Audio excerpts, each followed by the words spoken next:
El Zohar ofrece varias interpretaciones sobre el primer versículo de Parashat Devarim, Deuteronomio 1:1, destacando la naturaleza única de este libro dentro de la Torá. Las palabras de Moisés. El Zohar considera que el libro de Deuteronomio, conocido como Mishneh Torah, repetición de la Torá, fue pronunciado por Moisés de su propia boca, a diferencia de los 4 libros anteriores que fueron dictados directamente por Dios. Esto implica que Deuteronomio contiene las interpretaciones y explicaciones de Moisés sobre la Torá, sirviendo como un puente hacia la Torá oral, Torah Shebe P. Ele Hadebarim. Estas son las palabras. La frase inicial se interpreta en el Zohar como una indicación de que solo estas son las palabras que Moisés habló por su propia voluntad, ninguna otra. Esto enfatiza que si bien Moisés pronunció estas palabras, fueron una explicación y no un dictado directo de Dios, a diferencia de los libros anteriores. También se sugiere que en este libro, Moisés se dirigió con palabras de amonestación a toda la nación, a diferencia de ocasiones anteriores, donde sus palabras más duras fueron dirigidas a grupos específicos.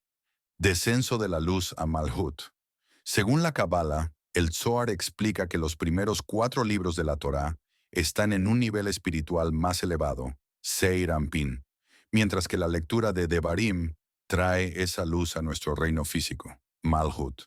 Moisés, al repetir y encapsular la luz, la hace accesible a nuestra realidad. Aunque no siempre hay un comentario directo del Zohar sobre cada versículo específico, las enseñanzas del Zohar sobre la naturaleza de Devarim y el papel de Moisés en su transmisión se aplican a este versículo introductorio. El Talmud, a través de sus diversas discusiones y midrashim, exégesis rabínicas, también ofrece perspectivas profundas sobre el primer versículo de Devarim, Deuteronomio 1:1, especialmente en lo que respecta a la naturaleza de las palabras de Moisés y las alusiones geográficas. Una de las interpretaciones más prominentes y reveladoras en el Talmud, especialmente en el Talmud de Babilonia, Maseyet Berajot 32a, se centra en el nombre del último lugar mencionado en el versículo, Disahav. Disahav como alusión a la crítica. Los sabios del Talmud interpretan Disahav no como un lugar geográfico literal, ya que no aparece en otras partes del Tanaj, sino como una alusión a la amonestación de Moisés al pueblo de Israel por el pecado del becerro de oro. La palabra di en hebreo significa suficiente o basta. Así, di sahab se lee como basta de oro. La audacia de Moisés. El Talmud relata una discusión en la que Rabí Yanai y Rabí Yiabar Abba interpretan que Moisés, al mencionar Disahab, estaba audazmente increpando al cielo, es decir, a Dios mismo. La idea es que Moisés argumentó, fue el oro que tú les diste en abundancia, el oro que sacaron de Egipto, lo que les permitió hacer el becerro de oro. Si no hubieran tenido tanto oro, no habrían caído en ese pecado. La parábola del padre y el hijo. Para ilustrar esto, Rabí Yabar Abba usa una parábola. Es como el caso de un hombre que tenía un hijo. Lo bañó, lo ungió y le dio de comer y beber en abundancia, le colgó una billetera al cuello y lo puso en la puerta de una casa de mala reputación. ¿Cómo iba a evitar pecar? Con esta parábola, Moisés defiende al pueblo judío, sugiriendo que la abundancia, el oro que Dios les dio, contribuyó a su tropiezo. Devarim como palabras de reprimenda encubierta.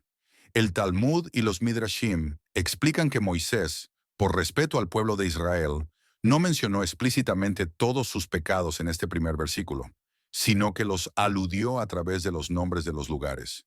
Cada nombre geográfico en el versículo 1:1 se asocia con un incidente en el que Israel transgredió Ba Midbar en el desierto.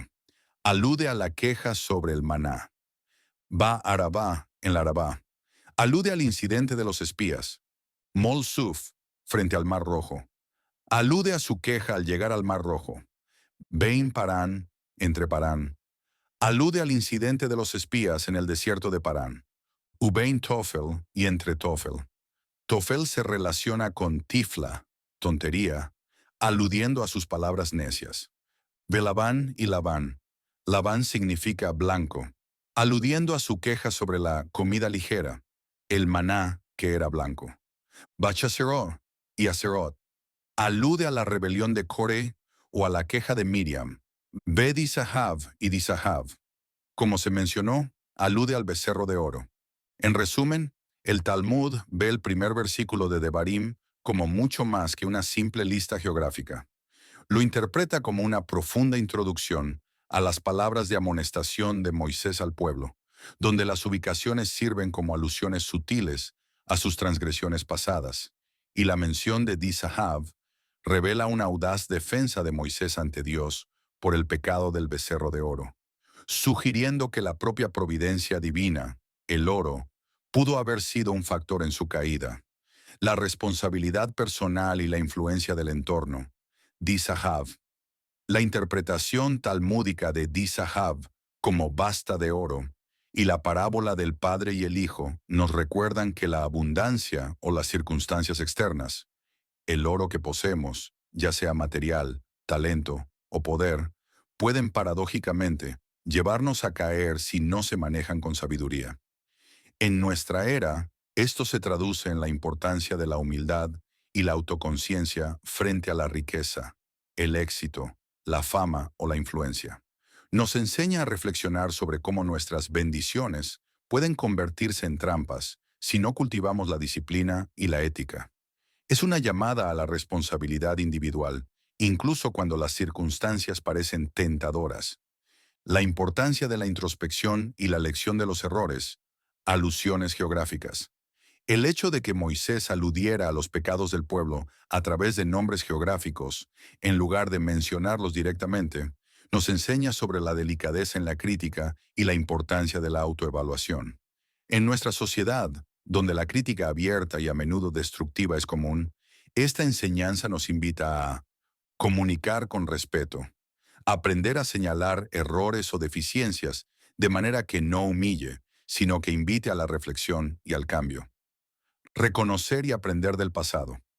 Las alusiones a los lugares de transgresión son un recordatorio de que debemos recordar nuestros errores, personales y colectivos, no para lamentarlos sin fin, sino para aprender de ellos y evitar repetirlos.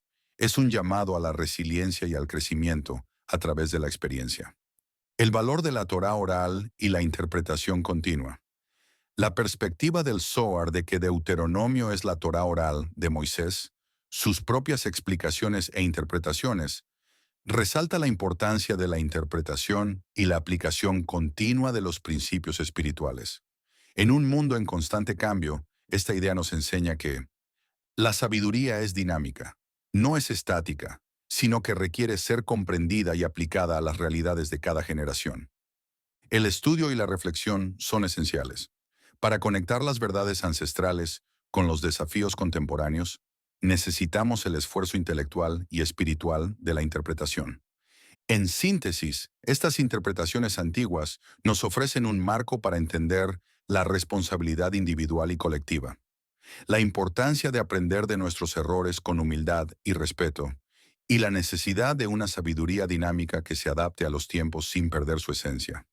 Son lecciones sobre cómo vivir una vida con propósito y ética en cualquier era. Hasta aquí este pasuk, comparte y ayúdanos a llegar a más personas.